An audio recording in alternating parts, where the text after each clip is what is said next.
Okay, இப்போ என்ன பண்ண போகிறோம் அப்படின்னா எதை பற்றி பார்க்க போகிறோம்னா சைல்டு. ஸோ சைல்டு நெஸ்டிங்கை பற்றி பார்க்க போகிறோம். ஓகே, சைல்டு நெஸ்டிங்கில் இப்போ என்ன பார்க்க போகிறோம் அப்படின்னா, இப்போது ஏற்கனவே உள்ளது வந்துட்டு நம்ம எப்படி பண்ணியிருந்தோம் அப்படின்னா மாடலில் பார்த்தீங்க அப்படின்னா எல்லாமே இப்படி தனித்தனியாக இருக்கும், எல்லாமே செப்பரேட்டடாக வெளியிலே இருக்கும். ஓகே, அந்த சில்ட்ரனுங்கிறது இருக்காது. ஸோ இதுவுமே எப்படி இருந்தது அப்படின்னா யூசர் ஐடி ஸ்லாஷ் நேம் அப்படிங்கிற மாதிரி இருந்திருக்கும். ஓகேயா?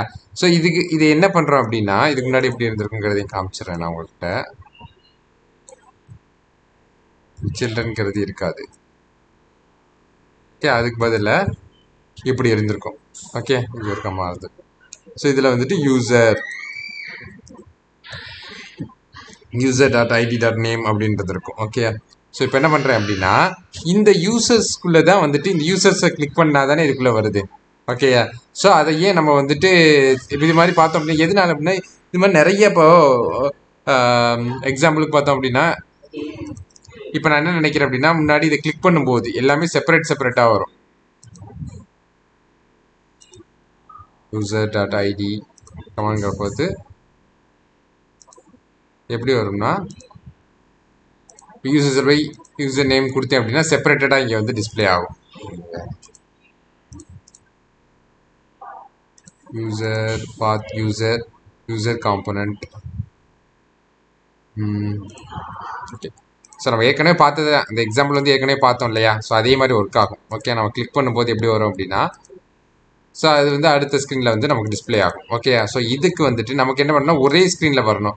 அதாவது இதுக்கு கீழேயே வந்து நம்மளோட அவுட்புட் டிஸ்பிளே ஆகணும்.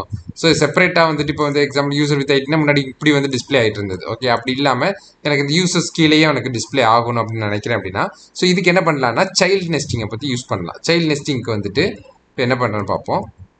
ஸோ இங்கே சைல்டுக்குள்ளே நான் என்ன பண்ணியிருக்கேன் அப்படின்னா பாத் மென்ஷன் பண்ணியிருக்கேன். இப்போ என்ன ஆகும் அப்படின்னா ஸோ ரிலேட்டிவ் பாத்திங் மூலமாக நான் இந்த யூசர்ஸ்க்கு அப்புறமா இது வந்து அட்டாச் ஆகணும். ஓகேயா?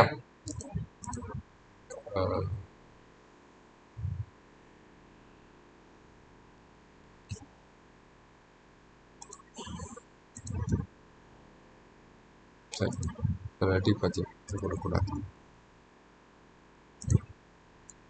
ஸோ இப்போ நான் கிளிக் பண்ணும்போது எனக்கு இங்கேயே வந்து டிஸ்பிளே ஆகணும். ஸோ அதுக்காக தான் நான் என்ன பண்ணேன் அப்படின்னா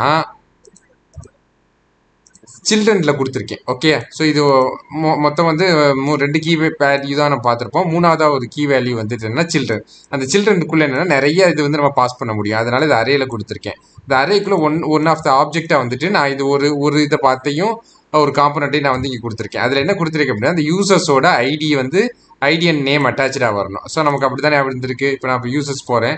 யூசர்ஸில் வந்துட்டு ஏதோ ஒன்று கிளிக் பண்ணும்போது என்ன ஆகுது, user slash ID slash name அப்படிங்கிற மாதிரி.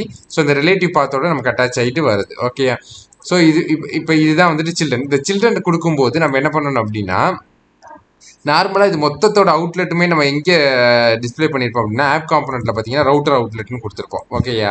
ஸோ இப்போ வந்து நமக்கு யூசர் காம்பனண்ட்டுக்குள்ளே யூசர்ஸ்குள்ளேயே எனக்கு வேணும் அப்படிங்கிறதுக்காக நான் என்ன பண்ணுறேன் அப்படின்னா யூசர்ஸ்குள்ளே நான் ரவுட்டர் அவுட்லெட் கொடுத்துருக்கேன். அதனால தான் எனக்கு என்ன ஆகுது அப்படின்னா இந்த யூசர் ஸ்க்ரீனில் பாட்டமில் வந்து எனக்கு வந்துட்டு அந்த பர்டிகுலர் யூசர் வந்து எனக்கு டிஸ்பிளே ஆகுது. ஓகே, ஸோ இப்படி தான் வந்து சைல்டு நெஸ்டிங் மூலமாக நம்ம வந்து யூஸ் பண்ணுறோம்.